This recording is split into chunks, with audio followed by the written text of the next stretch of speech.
Hai semua, balik lagi sama gua Chan dan hari ini gue pengen nge-review keyboard lagi nih dari brand yang baru aja kemarin gua review keyboardnya, yaitu Press Play lagi, Press Play lagi, Press Play lagi. Hari-hari gue nge-review barang dari Press Play lagi. Apa Press Play nggak ada cita-cita jadiin gua atau DKID brand ambassador Press Play gitu? Nih ya, keyboard-keyboard yang kita pakai di DKID itu dari Press Play. Deskmat yang kita pakai untuk B-roll produk tuh dari Press Play juga. Bahkan coil cable yang kita pakai juga dari Press Play. Kayak kita tuh kurang Press Play apa lagi gitu. Ya, jadi hari ini gue pengen nge-review 2 keyboard baru lagi dari Press Play, yaitu Apollo 61 V2 dan Apollo 61 Lightyear Edition. Kita langsung masuk aja di review aksesoris gaming. Kalau kalian tahu, Apollo 61 ini dia punya yang versi pertamanya sebelum yang versi kedua ini keluar. Kalau yang versi pertamanya itu dulu di-review oleh Mas Dika sekitar 2 tahun lalu. Yang kalau menurut gue agak kurang suka dengan font keycapsnya yang lama. Karena terlalu rusuh, terlalu banyak tanda-tanda buat function key-nya dan warna fontnya kayak agak gimana gitu bagi gua ya. Tapi itu semua udah 2 tahun lalu. Sekarang Press Play ngeluarin upgrade-annya yaitu Apollo 61 V2 dengan tampilan yang lebih bersih dan fitur-fitur yang ditambahin lagi. Tampilannya kelihatan lebih bersih, nggak ada lagi function media key dari tombol 1 sampai dengan sama dengan. Font, warna keycaps, dan casing yang dipakai juga ngebuat Apollo 61 V2 ini kelihatan lebih simple. Gua suka di casingnya ini yang bagiannya ini agak dekat dengan keyboard ini kayak ada bezel abu-abu gitu. Atau gua nggak tahu nyebutnya gimana. Dia tuh bikin keyboardnya kelihatan lebih bagus aja gitu. Lalu yang gue suka lagi adalah di tombol spasinya, yang ada gambar bulan muda, bulan sabit, dan bulan purnama. Terus di sebelahnya ada tanggal 16 Juni 1969. Buat yang nggak tahu, tanggal ini adalah tanggal misi luar angkasa yang mendaratkan manusia pertama di bulan, yaitu si Neil Armstrong. Terus di sebelah kanannya ada tulisan Apollo 11. Nah, Apollo 11 ini adalah nama dari misi luar angkasanya. Kalau misalnya kalian lihat tulisan Apollo 11 ini, bukan berarti kalian salah beli keyboard.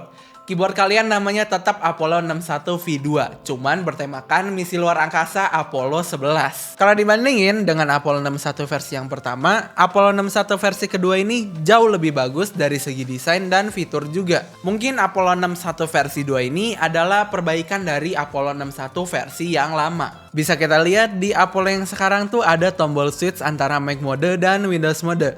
Yang mana itu adalah fitur yang baru yang nggak ada di Apollo versi yang lama. Memang kalau dari sisi gamer, fitur ini tuh salah satu fitur yang gak penting ya bagi kita. Lagian siapa juga yang main game di Mac ya kan. Cuman kita harus ingat, brand-brand sekarang kalau dia bikin keyboard, target pasarnya bukan cuman gamer aja. Gak kayak dulu. Kalau dulu memang keyboard mechanical itu targetnya untuk para gamer. Tapi sekarang mereka juga menargetkan untuk para keyboard entusias. Gue cerita sedikit ya. Jadi gue ada temen dan si temen gue ini sebenarnya dia gak suka main game. Cuman dia suka sama keyboard-keyboard mechanical, terutama yang bisa di custom. Jadi dia beli keyboard tuh nggak dipakai main. Dia ganti-ganti switch, dia ganti keycap, pokoknya dia custom sendiri. Dan pemakaian sehari-hari pun dia cuman pakai buat kerja dan ngetik-ngetik biasa aja gitu. Jadi hobi keyboard tuh bukan cuman di kalangan gamer aja, tapi keyboard tuh udah bisa dijadiin hobi untuk semua orang mungkin ya sekarang. Oke, cukup cerita-ceritanya, kita balik lagi ke keyboardnya. Ngomong-ngomong, jujur ini pertama kali gue pakai keyboard dengan layout 61. Saran gue buat kalian yang baru pertama kali pakai keyboard dengan layout 61, 68, kalian harus baca buku panduan. Karena biasanya beda merek keyboard, beda juga letak-letak kombinasi function key-nya. Misalnya kalau di Apollo 61 V2 ini, buat nyalain Bluetooth-nya dia harus nekan tombol FNQ selama beberapa detik sampai si lampu LED-nya kelap-kelip. Nah, kalau si lampu LED-nya udah kelap-kelip, artinya dia udah masuk ke pairing mode. Kalau misalnya udah ke pairing, kita bisa pencet lagi FNQ. Bluetooth dari Apollo 61 V2 ini support up to 3 device. Kita bisa konekin di FNQ, FNW, dan E. Selain tombol fungsinya yang beda, tombol arrow key-nya juga beda. Nah, karena di Apollo 61 V2 ini nggak ada arrow key, jadi default setupnya itu ada di tombol Alt, slash, menu, dan kontrol. Jadi kalian nggak usah pencet tombol FN combination untuk pakai arrow key. Kalau misalnya kalian kurang nyaman dengan default tombol arrow key-nya atau pengen ganti beberapa fungsi dari keyboardnya, kalian bisa custom sendiri key dan makronya lewat softwarenya. Kita lanjut ke bagian dalam dari keyboardnya. Untuk unit yang gue pegang saat ini, switch-nya itu menggunakan Gateron Yellow. Seperti biasa, kalau di SKU Press Play itu ada dua jenis switch, yaitu Gateron Yellow dan Brown. By the way, ngomongin soal switch, kalau misalnya kalian ada yang follow Instagramnya Press Play, kemarin-kemarin mereka baru aja ngepost teaser soal switch yang bakal mereka keluarin. Tapi baru teasernya aja, jadi mereka bakal produksi switch sendiri. Wah, gue gak sabar sih buat nyobain switch dari Press Play. Oke, kita balik lagi ke reviewnya. Di Apollo 61 V2 ini, switchnya universal hot swappable. Gak kayak di Voyager 68 Milky Way Edition yang kemarin buat review. Karena di yang kemarin tuh dia LED di PCB-nya tuh nonjol. Kalau yang Apollo ini enggak, cuman dia masih sama-sama north facing. Sekarang gue bakal ceritain ke kalian feeling pakai keyboard ini. Jadi gue pakai keyboard ini udah sekitar semingguan. Hari pertama dan kedua emang agak sulit nyesuaiin, karena gue nggak biasa pakai keyboard yang layoutnya 61. Terutama nyesuaiin di bagian arrow key. Soalnya gue termasuk orang yang sering pakai arrow key. Kayak pas lagi nonton Netflix ataupun nonton YouTube, gue tuh pakai arrow key-nya buat back 10 detik atau maju 10 detik. Kalau kalian ada yang kesulitan buat penyesuaian arrow key, di paket pembelian Apollo 61 V2 ini dikasih keycap tambahan buat arrow key-nya. Sama ada ekstra keycap buat spasi, enter, dan escape. Nah, setelah hari ketiga sampai 1 minggu, gue udah mulai kebiasa dengan bagian arrow key. Cuman yang gak enak tuh pas ngetik harus pakai tanda slash atau tanda tanya, itu agak ribet karena harus pencet kombinasi Fn plus shift dulu buat pakai tanda-tanda itu. Cuman menurut gue itu butuh penyesuaian aja sih. Kalau misalnya gue pakai main game kayak main Valorant, itu nggak ada masalah sama sekali. Pokoknya buat main dia nggak ada masalah sama sekali. Selama kita pakai wireless 2.4 GHz-nya. Dan jangan pakai Bluetooth ya, karena kalau Bluetooth mau gimana pun juga dia pasti tetap ada delay-nya. Untuk feel ngetiknya dia juga udah enak. Typing angle bawaannya udah cukup buat gua. Kalau misalnya kalian ada yang suka typing angle yang tinggi, Apollo 61 V2 ini ada rubber kickstand-nya yang bisa kalian pakai buat adjust angle typingnya. Ini adalah typing test dari Apollo 61 V2, biar kalian bisa ngerasain feel ngetiknya juga.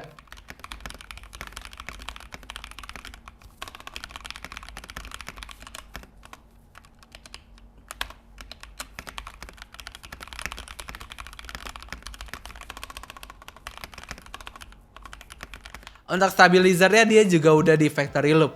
Dan suaranya ini dia nggak rattle sama sekali. Terus untuk daya tahan baterainya sendiri ini udah 1900 mAh. Jadinya bisa tahan 3-4 hari. Cuman kalau gua nggak pernah pakai sampai baterainya habis. Karena kalau gua setiap selesai main atau pengen tidur, gua cas semua gaming gear gua yang wireless.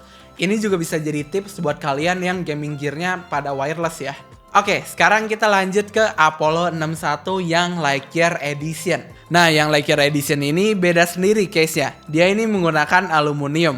Sama kayak Lightyear-nya Voyager 68. Jadinya terasa lebih premium keyboardnya. Nah, tapi Apollo 61 Lightyear ini lebih advance daripada Lightyear-nya Voyager 68. Karena kalau Voyager 68 ini dia cuma bisa wired doang. Sedangkan yang Apollo 61 ini dia bisa wired dan Bluetooth. Untuk tombol Bluetooth-nya dia ada di bagian bawah keyboardnya. Untuk Apollo 61 Lightyear Edition ini SKU-nya sama. Dia ada dua. Ada Gateron Yellow dan Gateron Brown yang gue pegang saat ini. Dia sama kayak Apollo 61 V2. Universal Hot Swappable dan North Facing. Ini agak aneh ya, karena Lightyear yang sebelumnya yang punyanya si Voyager 68 itu dia south facing. Tapi gue nggak tahu kenapa di Lightyear yang Apollo ini dia malah balik lagi ke north facing. Oke, terus yang membedakan paling di desain keycaps-nya. Yang di bagian escape dan enternya tuh ada tone warna biru dan oranye, agak beda dikit. Kalau kalian kurang suka dengan warna keycaps defaultnya, di paket pembeliannya juga dikasih keycaps buat pengganti dua tombol ini. Kalau gue sendiri sih gue ganti biar warnanya lebih selaras. Terus buat feel pemakaiannya karena casingnya aluminium jadi dia nyetrum. Jadi kalau gue pakai keyboard ini tuh harus pakai sendal biar nggak kena setrum. Untuk typing angle defaultnya ini udah agak tinggi. Jadi udah nggak perlu kickstand lagi. Lagian kalau ditaruh kickstand takutnya patah juga karena keyboard ini beratnya 1,3 kilo. Karena casingnya aluminium dia suaranya tuh agak beda. Suara ngetiknya tuh agak beda. Bukan cuman karena beda switch, tapi karena casingnya aluminium. Coba kalian dengerin typing test dari Apollo 61 Lightyear Edition Brown Switch.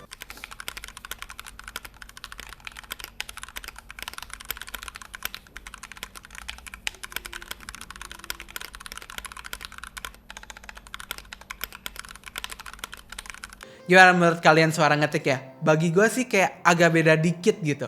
Ada kayak suara besi-besinya.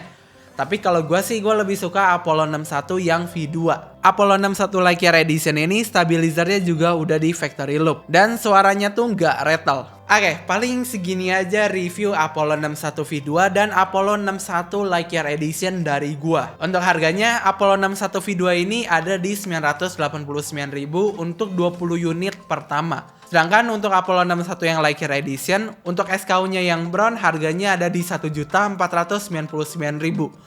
Untuk SKU-nya yang yellow, dia harganya ada di 1.589.000. Semua harga ini adalah harga untuk 20 unit pertama. Terus kalau misalnya kalian ada yang pengen DIY keyboard sendiri, Apollo 61 Lightyear Edition ini dijual terpisah barebone-nya di harga 1.399.000. Kesimpulannya kalau gue disuruh milih, gue bakal milih Apollo 61 V2. Karena sebenarnya gue gak gimana suka keyboard yang berat. Gue sukanya keyboard yang gak terlalu ringan dan gak terlalu berat juga. Tapi itu preferensi masing-masing. Kelebihannya kalau menurut gue, Apollo 61 V2 ini dia tuh menambah hal-hal yang kurang di Apollo 61 versi lamanya. Dan dia di-upgrade dan dibungkus lagi menjadi versi 2-nya yang lebih bagus. Untuk north facing di keyboard Apollo 61 V2 ini gue nggak gimana permasalahin. Karena kalau misalnya dilihat dari harganya, gue bisa asumsiin kalau dia ini masuk keyboard entry levelnya press play. Kayak Voyager 68 Milky Way yang gue bahas kemarin. Kalau misalnya kita ngomongin kekurangan, sebenarnya ini bukan kekurangan yang kurang banget. Tombol untuk switch Mac dan Windows mode ini nggak ditandain. Makanya gue bilang nggak kurang-kurang banget. Paling bikin agak ribet dikit lah karena harus baca buku panduan dulu buat lihat mana yang tombol buat switch mic mode sama mana buat tombol nyalain wireless mode. Kalau buat Apollo 61 yang Lightyear Edition sebenarnya overall sih udah bagus. Cuman gue agak bingung aja kenapa dia balik lagi ke north facing. Mungkin fitur south facingnya ini dipangkas, jadinya harganya ini lebih murah daripada Lightyear yang sebelumnya. Cuman tetap disayangkan aja sih buat orang-orang yang suka ganti-ganti keycap, kalian jadi nggak bisa sebebas itu. Oke, sekian video kali ini. Kalau misalnya kalian pengen revisi atau nambahin, atau misalnya kalian ada ide buat konten-konten kita selanjutnya, kalian boleh tulis di kolom komentar. Gua bakal dengan senang hati bacain komentar kalian. Gua Chan dan kita bakal ketemu di review aksesoris gaming selanjutnya. Bye-bye.